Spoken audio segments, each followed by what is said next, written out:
Yo, yo, yo, what's going on?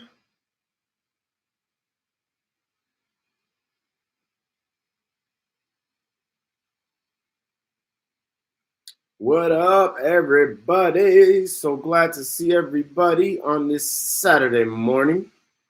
Lots of guys. Hopefully, it's not another weird week like last week. Last week was just weird. Bell notification gang? Yep, I like that. Bell gang. Not Le'Veon Bell. Notification bell. All right, I'm going to send a shout out or a story, and then we'll get right into it, guys. Gang, gang, gang, gang, entourage. Well, all right. A few interesting games I was looking at. So a lot of sleepers, I feel like, this week. I don't know if you guys were looking at that, but I like a few people. All right, let's get into it, guys. Welcome, welcome, welcome, everybody. So glad to get the day off, be able to do this live here with you guys. Two things. I started something new this week. Crazy, crazy responses. I've been doing roster evaluations, guys. It's $10. Not only, well, you have two options. You can do a 10-minute FaceTime with me, which I prefer, but everybody seems to be shy these days. So a lot of people have been doing written. Now, the reason it's $10 because this is actually one-on-one individual time. It takes time for me to look at your lineup and, go over a thorough evaluation. I tell you where your holes are. A lot of you had a lot of bench to clean up. I tell you who to get, what stash backs to acquire, as well as what trades you need to make. It's a thorough evaluation. And the written, not only do I give you actually written assessment or a text assessment, whatever the hell you want to call it, but I also ask you if you have any follow-up questions, which of course 99.9% of you do, and that's understandable. So then I answer all of your questions. Then a lot of you guys will go and make trade proposals, and you come back to me, hey, he didn't go for this, but he'll go for this. Oh, it's a lot of back and forth. It's not just me, saying, here's your evaluation, here's your prescription, go off your duty. So it's basically what you're paying for is my time, because I would do fantasy football and talk fantasy football and answer all your questions all day long. If I can survive off that, obviously I can't. So just a heads up on that. And I also got the DFS group. The DFS group is $10. It includes a video link going over all of my favorite players in detail, as well as my favorite games to bet on this week. There's a few interesting ones on that as well. So just DM me, comment down below if you want to do that. Still a few spots remain because I do want to cap it out. I don't want a bunch of you guys competing against each other. Well, guys, enough with the housekeeping. Let's get into our starting sits. Beginning with Seattle and Atlanta. Atlanta is hosting the Seahawks. We'll see if Matt Ryan plays. If Matt Ryan does play, I think this one has shootout potential. I do think Seattle took a hit with the loss of Disley, so I still like Russell Wilson, but I probably think he's closer to what I envisioned earlier in the year or before the year when I called Russell Wilson a low QB1. I think he'll be closer to that than the top 3 to 5 QB that he's been all year. We noticed it last week against Baltimore. He had kind of a subpar game. However, this is not Baltimore. This is Atlanta. So obviously I like Russell Wilson. Some of you guys that have a Russell Wilson, though, might want to sell high, especially if you could use that to trade for a positional player. And then pick up a guy like Winston, because some of you guys, as I was doing the roster assessments, it looks like, you're kind of limited in your assets. So whatever assets you have, if it's a tight end, because there's some nice sleeper tight ends, maybe you trade a George Kittle or or Austin Hooper or Hunter Henry, great players, but you can kind of stream those positions, talking about quarterback and tight end. Same thing with, if you got a guy like Lamar Jackson, and you need another receiver, you need another running back. But that's going off topic, which obviously you guys know I tend to do sometimes, but I think it's all beneficial at the end of the day. Lockett's a great start. I think Metcalf had 9 targets last week. No Desmond Trufant, so who knows who the second, third, fourth, cornerbacks that Atlanta has, if, even their first and second ones aren't good, let alone what's going to happen on Sunday in Atlanta. So those receivers are nice starts, especially if you get dealing with the bye week blues. I like Ridley. Of course, it all depends on Ryan. Julio, another big game out of him. But Julio has a tougher matchup, So what's his name? I just drew a blank. One of the brothers, Griffin. Yeah. Griffin's a tough matchup for Julio. Brian Hill is an interesting name. I don't know if you're starting him, but Ito Smith is out of the game with a concussion. Atlanta uses 2 backs, and he looked kind of good in the preseason. You heard a lot of good talk out of Brian Hill. If you're in Yahoo leagues, you could scoop up Brian Hill and do what I call an audition, meaning if you have a spot at the end of the bench, pick up Brian Hill. See how he does that game. If he produces, he could be a top waiver pick that you just got for free. If he doesn't do anything, you drop him. You know what I'm saying? I do that all the time. So you can't do it in ESPN leagues, but you could do it in Yahoo leagues. So just a name to look out for. I'm not particularly high on Devontae Freeman. So yeah, Ryan, Ridley, Julio, and then Chris Carson's a great start, especially since he's getting tremendous volume, and he's also a pass catcher, which is Atlanta's weakness. They've done pretty good against, the run, but as far as pass catchers, that's where you really get Atlanta. Eagles and Bills, not too many players I want to start this game. I guess Josh Allen's a good start, particularly that he's at home. A lot of people like John Brown this game, but John Brown is one of those guys. He's a heartbreaker. Probably you don't have better options, but he's kind of boomer bust because he relies on that home run ball. However, Philly's secondary, if there's ever an opportunity to get a deep ball, it would be, against the Philadelphia Eagles at home. But I would just, temper your expectations. If some of you guys got really good teams, I wouldn't start him over a more surefire, higher volume receiver because he doesn't get a ton of targets usually either. Eagles, I don't know if you want to start Wentz at Buffalo. I think Ertz and Goddard will probably get a lot of targets, although Buffalo's really good. They're just a really good defense altogether. A sneaky play if you're, I don't know, you got to be pretty desperate. But Buffalo is, if there is a weakness, is probably against pass-catching backs. They're decent at stopping the run. They're great in the secondary, but they can kind of be had with running backs out of the backfield catching the football, which means Miles Sanders might be a play, but more of a desperate play. So those are the players I like in that game. Not a whole lot. Chargers and Bears. Love Hunter Henry. Chicago has not been good against tight ends. You saw Josh Hill score on them last week. And Keenan Allen may or may not play. If he does play, he'll probably be limited with a hamstring, which means more targets. Also, Austin Eckler gets a boost because of this. So I expect Eckler and Hunter Henry to get a ton of targets. So both good plays. Don't like Rivers. Keenan Allen is a risky start, even though I don't like benching your studs if he plays, being that it's Chicago. I don't know. Not the best start there for Keenan Allen. He might not even play at all. From the Bears, if not now, then when? And I'm talking about David Montgomery. I think finally Matt Nagy might get it, although we've said this before. You got to run the ball more than like 5 or 6 times, which is what they did last week. So David Montgomery could be a sneaky start because the Chargers have been awful, especially as of late against running backs. So Derrick Henry got in the end zone last week, and they're just banged up. So if David Montgomery is ever to break out, it would be today or it would be tomorrow at home against the LA Chargers. So I do like Monty and Allen Robinson because he just gets a ridiculous amount of targets, even though what's perceived as a tough matchup. Casey Hayward hasn't really been that good this year, at least from what I've seen. I think he's more of a name right now. So those are the only 2 players I like on the Bears side. And like I said, on the Chargers side, I like Eckler and Hunter Henry. Another low-scoring game, not much to like as far as fantasy implications here. The Giants. Here's a sneaky one for you. I think the Giants-Detroit game is going to be high-scoring. Detroit tends to get in these high-scoring games. The Giants' defense isn't very good. Detroit's going to be without their best defender, talking about Darius Slay, which makes Darius Slayton a sneaky start since he doesn't have to face Slay.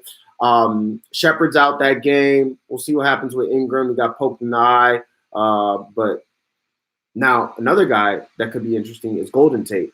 revenge game, going back to Detroit, the team that traded him. There's always a little extra on those games, and he's just been getting peppered with targets. So I like all the Giants. Barkley, tremendous start. Obviously, you're starting him anyway, but I pretty much like all the Giants. Slayton, Barkley, Tate, and Ingram, because I do believe it's going to be a shootout. So if I like all the Giants, and I believe it's going to be a shootout, pretty much like all your lines as well. I think Golladay has a big bounce back game. Ty Johnson, I like him, but here's the deal. Kerryon Johnson's also a very, very good player. And we've seen Kerryon Johnson against good matchups not really perform. The problem with certain teams, and what I've seen, including the Patriots, as good as they played, their offensive line hasn't been great. Sony Michel has been saved by touchdowns, but as far as yards per carry or total rushing yards per game, he hasn't been that great. And that's kind of what's going on in Chicago and Montgomery, with Joe Mixon in Cincinnati, and here as well. So I love Ty Johnson because he's so fast, he's strong. He actually fits the scheme better, so it wouldn't shock me if he has a big game. But I think everybody's just like, especially in DFS, everybody's starting Ty Johnson. I would temper expectations. I like him. Like I said, I like him more as a low RB2 flex than I do, closer to the RB1, where I see a lot of people have him because of the Giants and the matchup. And I get it, but just temper expectations. Love Matt Stafford at home. Again, I think it's going to be a high-scoring game, so why not like Matt Stafford? And then Marvin Jones also garners flex consideration, but he's kind of boom or bust.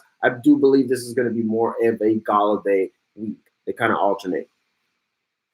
And then we got the Bucks and the Titans. I think this one could be sneakingly high-scoring because both teams have a ton of talent. The Bucks aren't very good defensively. The Titans are, but they're not – I wouldn't consider the Titans defense like shut down, and certain weaknesses that they have, they're going to stop the run, and the Bucks can't run anyway, but they have weaknesses against the tight end, so I absolutely love Cameron Brate, especially in DFS. He's super cheap. I love both tight ends. I love Jonnu Smith. The guy's a freak athlete. Every time he gets an opportunity, he has balled. Last year, he went 4 straight games of 10-plus points, double-digit points. Yesterday or last week, I think he had, a couple big plays. I think he went 4 for 66 or something like that. He had a pretty good game, and the Bucks are the worst, or arguably the worst, second worst maybe, at defending the tight end. So I love Jonnu Smith. I actually like A.J. Brown more than I do Corey Davis. I think he's just a better receiver. I'm not in love with Ryan Tannehill. Some people have him as a sneaky start, especially in DFS. Again, I temper expectation, talent over everything. I lived in Miami. I saw up close and personal who Ryan Tannehill is, one of the most inaccurate deep ball throwers in the league, which will cap the upside of Corey Davis, of A.J. Brown. But I do like them this week. I like Brown slightly more because of talent over everything. But I do think this game could be more higher scoring than people think. And I actually like Winston. As bad as he played against Carolina, I keep repeating this, 400 yards, 5 picks, but 400 yards. Tennessee's not as good as Carolina, and they are subject to the big play. So Malcolm Butler could get burnt. I absolutely love Mike Evans. I think Chris Godwin actually has the tougher matchup this week, but he's matchup proof anyway. Logan Ryan has looked really good this year, the slot corner for the Titans.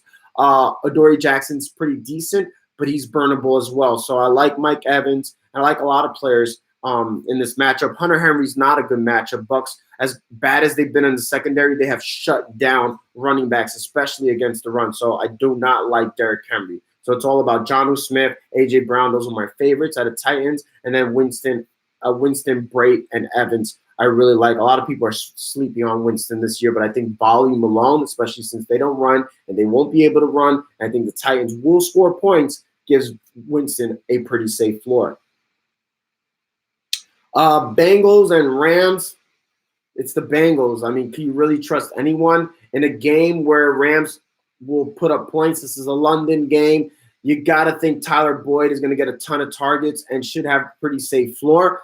But, I'm not going to say that with the utmost certainty either, because the Bengals, again, they're just bad. It could be Erickson. It could be Tate. Rams, I think their defense is back to being close to elite. Ramsey is that good. When you have a shutdown corner that's in Wade Phillips' system that's predicated on having shutdown corners, so this way he could play man-to-man and use that dominant front seven that's great pass rushing ability led by, Darnold. or Aaron Donald, I should say, then yeah, the Bengals are going to be hard to trust. And then the Rams just start everybody. I mean, it's really tempting to think Gurley's going to go off because it's Cincinnati. But, if there's ever a week to you, I mean, I'm praying for you Gurley owners, the one or two of you that actually still got Gurley, because most of you, if you follow me, you should not have Gurley. But, this might be your last opportunity to either sell high before the game or sell high. Hopefully he doesn't get injured. But either way, you got to get rid of Gurley. He's not going to make it through the year, guys. But Brandon Cooks, I expected him to go off last week. Dome game, Atlanta. It didn't happen. Brandon Cooks he's just one of those players that could go off at any moment. I feel like it's got to happen, right? He's still Brandon Cooks. And I'm always, when I'm off, I seem to be off a week. I remember I did a post about Will Fuller, and it was like, sneaky start, Will Fuller. And then he had like a bust game. And then the week after is when he had the 50-point game. So if history repeats itself and I'm a week behind, this might be the week for Brandon Cooks. Absolutely love Kupp.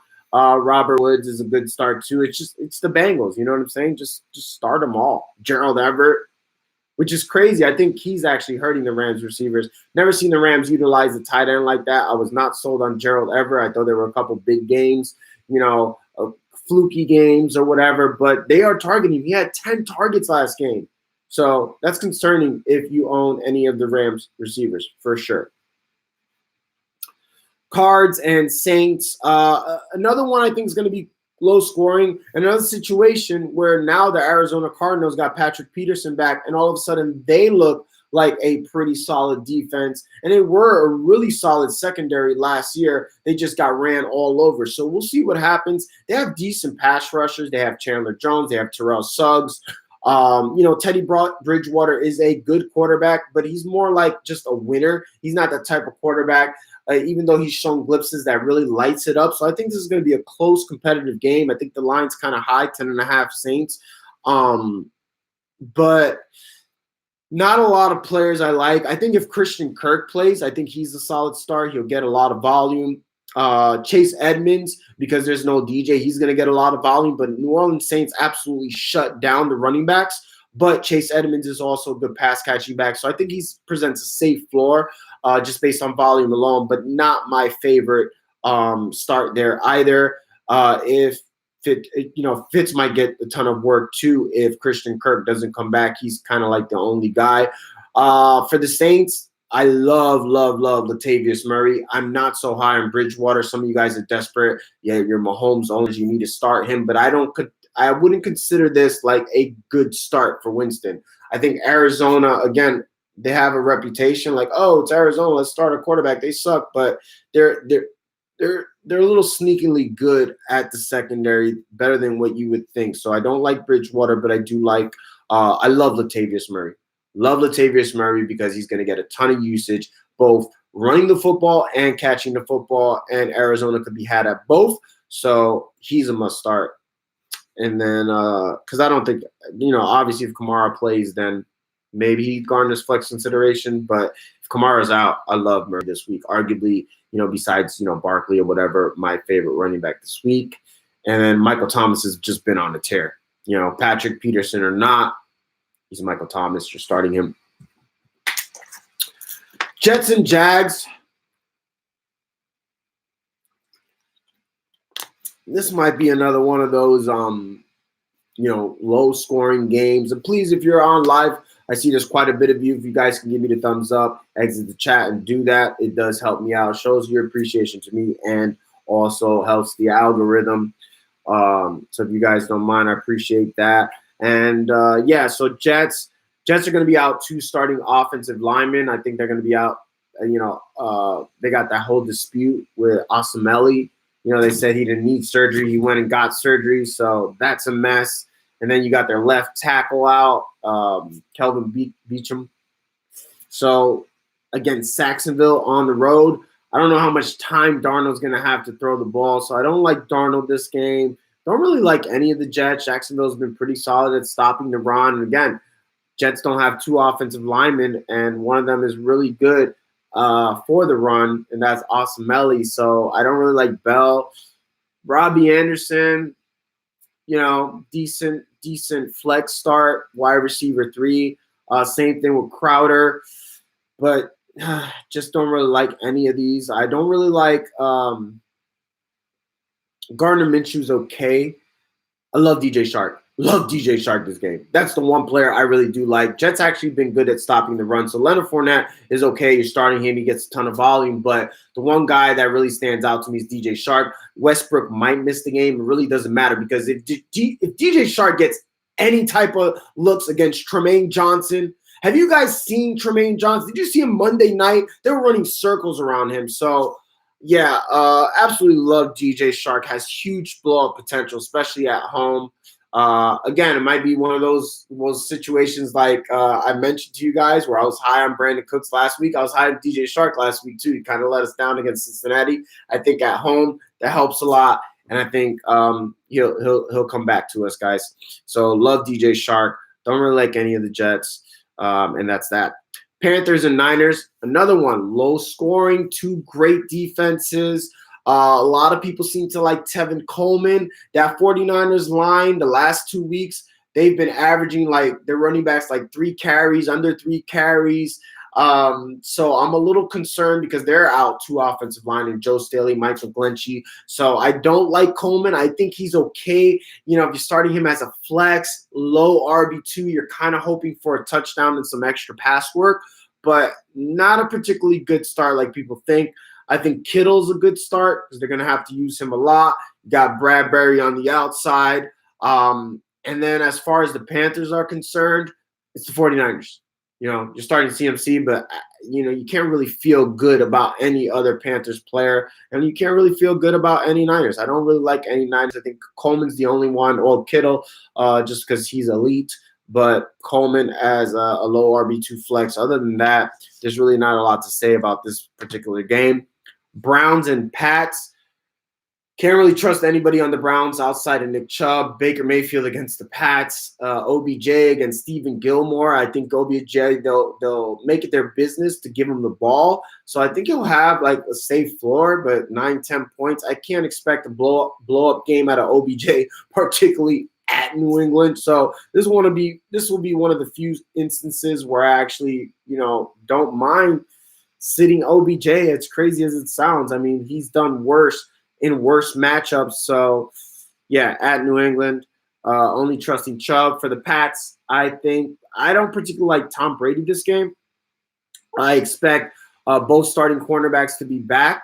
Talking about Denzel Ward and Greedy Williams. So I think the Browns defense, I think this is going to be a defensive close game. I think it will be close, especially since the Browns had that bye week to kind of get their stuff together. But love James White.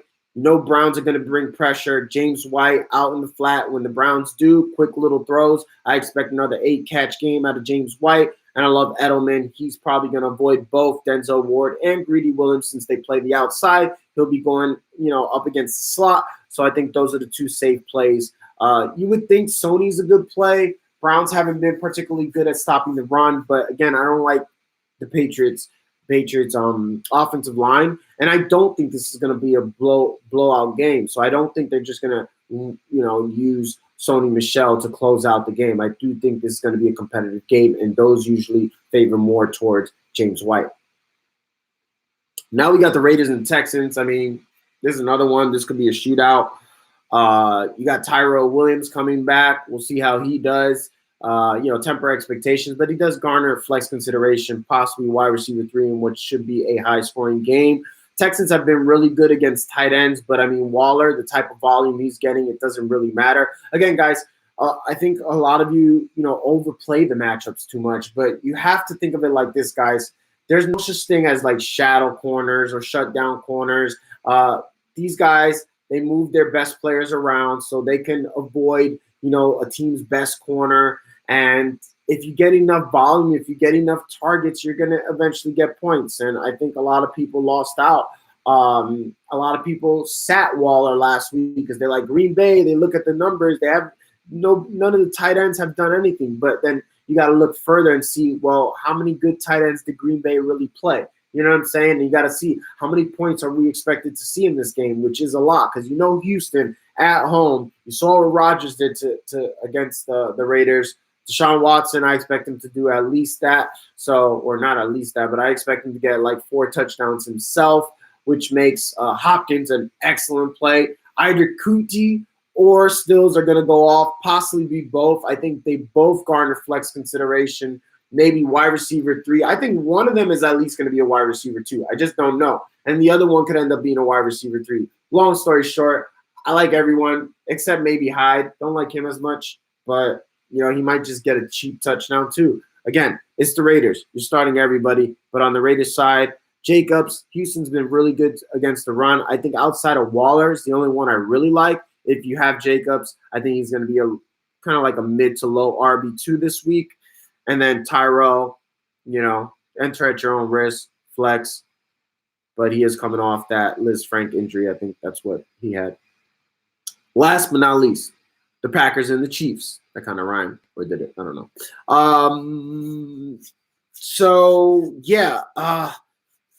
Chiefs are down. They're down. I think Chris Jones, Frank Clark, and Kendall Fuller, their best corners. So they're gonna have no pass rush.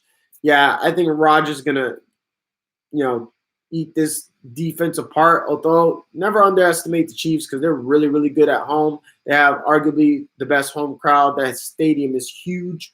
But you gotta like Rodgers' chances. You gotta like Aaron Jones' chances as well because they're absolutely horrible against the run. So if the Patriots or the Packers put up, points, Aaron Jones, you gotta love him. Jimmy Graham's a sneaky start. They've been bad against tight ends as well. MVS, who's playing the slot since Allison, because Kendall Fuller, who's their slot corner, he's going to be out. So you're kind of starting all your Packers. Even Jamal Williams garners flex consideration because they're bad against the run. But definitely this is Aaron Jones' backfield until he fumbles again. And, we see Jamal Williams goes off. But this is primarily Aaron Jones' backfield, guys. Don't get it twisted. The Chiefs, Matt Moore could be a decent start because the Packers should put up points. And, Andy Reid's system is so good that their backup quarterback is borderline startable. I think he'll be probably top 15 QB this week. So some of you guys might end up – I like him better, let's say, Teddy Bridgewater, believe it or not. And then the Packers are really good, though, against the pass. But, again, because I think they'll score points. And Matt Moore is actually one of the better quarterbacks in backup quarterbacks in the league. He's shown glimpses when he played for Miami. So I think he's better than people think. I don't think he'll kill it for you. And again, it helps when you're at home. So I like Hill, Matt Moore, kind of. Other than that, obviously Travis Kelce. But I'm not in love with any of the the Packers are really bad against running backs. I think LaShawn McCoy has been the primary runner. It looks like Damian Williams has been more of the pass-catching back. So I think if you got to play a guy, I think it's Darty. But I do like LaShawn McCoy over the other two. Darrell Williams might sneak in and get a touchdown. He's been kind of their goal line back. Shady's been sloppy with the ball, but I think Shady has the most upside in this game. But very Darty, not more than a flex. All right. So there you guys got it. I went through all the games. Again, if you're interested in my private DFS group, it's a weekly thing. I send you the video. I send you my DFS lineups. I send you a video also including on which games to bet on. That's that. And then if you want an actual roster assessment where we get individual time, we could do it through FaceTime. I could do a written assessment and then do any follow-up questions you might have. We'll go over trade targets. We'll go over what holes you have. I just want to get you guys right. And the reason I'm doing this, the reason I'm charging guys, because I can't do things half-assed. I don't do things half-assed. A lot of you guys come with me with questions and want like automatic answers. And I'm like, no, send me your roster. Send me your waivers. Well, there's a lot of back and forth. And, they take time. And I can't give everybody that individual effort. So I got to – that's the reason why you see the $10 there. And because – again, I take pride in what I do. I really do like helping people. We got to do it the right way. If you have any questions, though, guys, always just comment down below. You could follow me at fantasyfootballrapper, at IamFFRapper on Twitter. All right, guys? Good luck, and let's get this W. All right? Until next time, guys, y'all be good.